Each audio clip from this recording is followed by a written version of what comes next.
Hello friends, welcome to our channel box office blockbusters. কথা বলবো পটু এই মুভির 11 দিনের কালেকশন নিয়ে, মোনা জিন্টু এই মুভির 40 দিনের কালেকশন নিয়ে, মির্জা এই মুভির 40 দিনের কালেকশন নিয়ে, ডেড বডি এই মুভির 18 দিনের কালেকশন নিয়ে, কথা বলবো রাজকুমার এই মুভির 40 দিনের কালেকশন নিয়ে। আপনারা জানেন মেগাস্টার সাকিব খান স্যার, যিনি বাংলাদেশের সবচেয়ে সেরা অ্যাক্টর, তার কিন্তু বর্তমানে নিজের ক্যারিয়ারে সবচেয়ে বেশ সময় রয়েছে এবং এই সময় এসে তিনি প্রিয়তমা, রাজকুমার, তুফান, দরদের মতো ফিল্ম এবং প্রজেক্ট নিয়েছেন, যেগুলো কিন্তু বক্স অফিসে ব্লকবাস্টার কালেকশন করছে।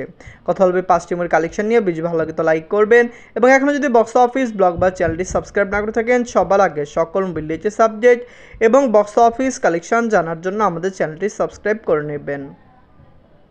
প্রথমত বলবো পটু নিয়ে। বাঁচলো 1 কোটি টাকা। লিড হলো ইভান সায়ের স্যার, 11 দিন কমপ্লিট করে নিয়েছে। ইভান সায়ের স্যার অভিনীত পটু ফিল্মটি একটি ব্লকবাস্টার ফিল্ম। বাংলার দর্শকরা এই মুভিকে সাপোর্ট করেছে। আপনাদের জানিয়ে দেই, পটু কিন্তু জাস মাল্টিমিডিয়ার ফিল্ম। জাস মাল্টিমিডিয়া এই ফিল্মটিকে রিলিজ করেছে এবং সর্বত্র মুভিটি পজিটিভ রিভিউ পেয়েছে। মুভির বক্স অফিস কালেকশন বর্তমানে ভালো। লং টাইম রানে মুভিটি ক্লিন হিট হতে পারে, আবার নাও হতে পারে। নিজের 11 দিনে বাংলাদেশ থেকে আয় করেছে 3 লক্ষ টাকা। টোটাল এমএ কালেকশন হলো 46 লক্ষ টাকা। আপনারা যদি এখনও পটু না থাকেন, দেখবেন ইভান সায়ের স্যার খুবই ট্যালেন্ট অ্যাক্টর, তার ভালো নামডাক রয়েছে, দর্শকরা তাকে পছন্দ করেন, ভালোবাসেন। তার পটু এসেছে এবং বক্স অফিসে মুভিটি একটি ব্লকবাস্টার কালেকশন করতে সক্ষম হয়েছে।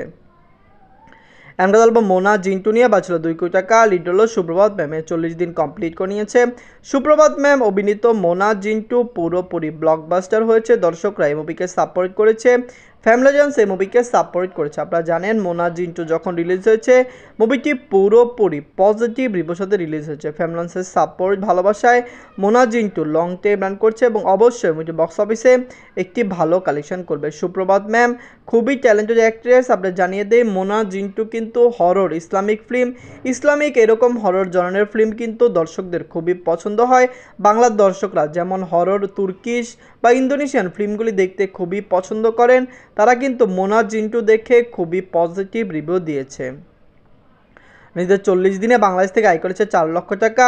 টোটাল এমএ কালেকশন হলো 4 কোটি 3 লক্ষ টাকা। আপনারা যদি এখনও মোনা জিন্টু না থাকেন, দেখবেন সুপ্রভাত ম্যাম অভিনীত মোনা জিন্টু কেমন হয়েছে। জাস মাল্টিমিডিয়া খুবই, আপনারা জানেন, ভালো কাজ করছে। তারা কিন্তু MR9 ডুয়ার যায় আনলো, মোনা জিন্টু আনলো, পটুর মতো ফিল্ম আনলো। আপকামিংয়ে তাদের ভালো ফিল্ম আছে, যেগুলো বাংলায় এসে ভালো কালেকশন করতে পারবে। এখন কথা বলবো মির্জা নিয়ে। বাঁচলো 4 কোটি টাকা। লিড হলো অঙ্কুশ হাজরা স্যার, 40 দিন কমপ্লিট করে নিয়েছে। অঙ্কুশ হাজরা স্যার অভিনীত মির্জা ফিল্মটি বক্স অফিসে একটি পজিটিভ রিভিউ পেয়েছে। আপনারা জানেন অঙ্কুশ হাজরা স্যার মির্জাকে নিয়ে অনেক বেশি কাজ করেছেন, তিনি মুভিকে খুবই ভালোভাবে তৈরি করেছেন। মির্জা দেখলে বোঝা যায় মুভিটি কত কোয়ালিটি লেভেলফুল। আপনারা জানেন কমার্শিয়াল ফিল্ম হিসাবে মির্জা কিন্তু বক্স অফিসে একটি ভালো কালেকশন এনে দিয়েছে। বিগত বছরগুলিতে কমার্শিয়াল ফিল্ম সেরকম সাপোর্ট পায়নি, যেরকম মির্জা সকলত্র সাপোর্ট পেয়েছে। নিজের 40 দিনে ওয়েস্ট বেঙ্গল থেকে আয় করেছে 3 লক্ষ রুপি। টোটাল এমএ কালেকশন হলো 4 কোটি 92 লক্ষ রুপি। মির্জা এগিয়ে যাচ্ছে। মুভিটি লং টাইম রানে 5.5 থেকে 6 কোটি রুপি প্লাস বিজনেস করবে। স্যাটেলাইট রাইট বিক্রি করে মুভিটি 60% রিকভার করেছে। বাকি আপনারা জানেন মুভিটি ইউটিউবে বিক্রি হয়েছে, ইউটিউব থেকেও ভালো আয় করেছে এবং অন্যত্র জায়গা থেকেও মুভিটি ভালো কালেকশন করেছে। মির্জা আমাদের মনে হচ্ছে লং টাইম রান করবে। মির্জা 2 আসবে, যার কারণে কিন্তু মির্জা দিয়ে মির্জা 2-র হাইপ অনেক বেশি বৃদ্ধি পেয়েছে। এমনকি বলবো ডেড বডি নিয়ে। বাঁচলো 1 কোটি 90 লক্ষ টাকা। লিড হলো জিয়াউল হক রওশন স্যার, 18 দিন কমপ্লিট করে নিয়েছে। জিয়াউল হক রওশন স্যার অভিনীত ডেড বডি ফিল্মটি বক্স অফিসে ব্লকবাস্টার কালেকশন করতে সক্ষম হয়েছে। ফ্যামিলিজন্সের সাপোর্ট, ভালোবাসায় ডেড বডি কিন্তু খুবই পজিটিভ কালেকশন করছে। আমরা আশা রাখছি মুভিটি বক্স অফিসে একটি ভালো কালেকশন করবে। ফ্যামিলিজন্সের সাপোর্ট, ভালোবাসায় ডেড বডি সকলত্র ভালো কালেকশন করেছে। আপনারা জানেন ডেড বডি কিন্তু পুরোপুরি রাজনীতির শিকার। প্লাস ডেড বডির যে ডিরেক্টর ইকবাল স্যার, তিনি নিজে এই মুভির মার্কেটিং করেছেন এবং মার্কেটিংয়ে তিনি এরকম কিছু কন্ট্রোভার্সিতে জড়িয়েছেন, যার কারণেও কিন্তু মুভিটি অনেক জায়গায় ড্যামারেজ খেয়েছে। নিজের 18 দিনে বাংলাদেশ থেকে আয় করেছে 3 লক্ষ টাকা। টোটাল এমএ কালেকশন হলো 1 কোটি 54 লক্ষ টাকা। ডেড বডিকে বক্স অফিসে ক্লিন হিট হতে হলে 3 কোটি টাকা প্লাস বিজনেস করতে হতো। মুভিটি 3 কোটি টাকা তো দূরে থাকুক, 2 কোটি টাকা প্লাস বিজনেস করার সম্ভাবনা খুবই কম। মুভিটি ওয়াশ আউট হতে যাচ্ছে। সামনে কিন্তু আপনারা জানেন সামনের সপ্তাহে 2টি ভালো ফিল্ম রিলিজ হচ্ছে, যখন কিন্তু এই ফিল্মগুলি ওয়াশ আউট হওয়ার সম্ভাবনা অনেক প্রবল। এখন কথা বলবো রাজকুমার নিয়ে। বাজারে 10 কোটি টাকা লিড হলো সুপারস্টার সাকিব খান স্যার, 40 দিন কমপ্লিট করে নিয়েছে।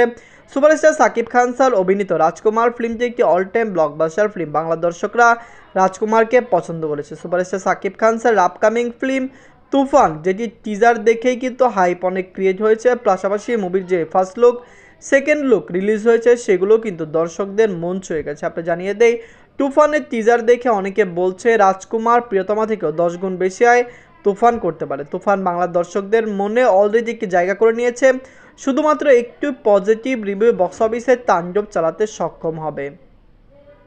রাজকুমার নিজেদের 40 দিনে বাংলাদেশ থেকে আয় করেছে 8 লক্ষ টাকা, ইউএসএ কানাডা মার্কেট থেকে আয় করেছে 3 লক্ষ টাকা, অস্ট্রেলিয়া মার্কেট থেকে আয় করেছে 2 লক্ষ টাকা, ইউনাইটেড আরব থেকে আয় করেছে 3 লক্ষ টাকা, ইউকে থেকে আয় করেছে 2 লক্ষ টাকা, ওয়ালেট মার্কেট থেকে আয় করেছে 18 লক্ষ টাকা। টোটাল কালেকশন হলো 32 কোটি 34 লক্ষ টাকা। আপনারা যদি এখনও রাজকুমার না থাকেন, দেখবেন সুপারস্টার সাকিব খান স্যারের ক্যারিয়ারের সবচেয়ে বড় বিগ বাজেট ফিল্ম হলো রাজকুমার। সুপারস্টার সাকিব খান স্যার এর আগে 10 কোটি বাজেটের কোনো ফিল্ম করেনি। তার প্রিয়তমা 43 কোটি টাকা আয় করলো, মুভির বাজেট ছিল মাত্র 2 কোটি টাকা, যেখানে রাজকুমার বিগ বাজেটের ফিল্ম। পাশাপাশি মুভিটি বাজেট রিকভার করেছে, যার কারণে কিন্তু মুভিটি বক্স অফিস থেকে ব্লকবাস্টার কালেকশন করতে সক্ষম হয়েছে। আপনারা যদি এখনও রাজকুমার, ডেড বডি, মির্জা, মোনা জিন্টু, পটু না থাকেন, দেখবেন কমেন্ট করে জানিয়ে দিন এই সকল মুভির মধ্যে সবচেয়ে সেরা বাংলা মুভি কোনটি। ধন্যবাদ।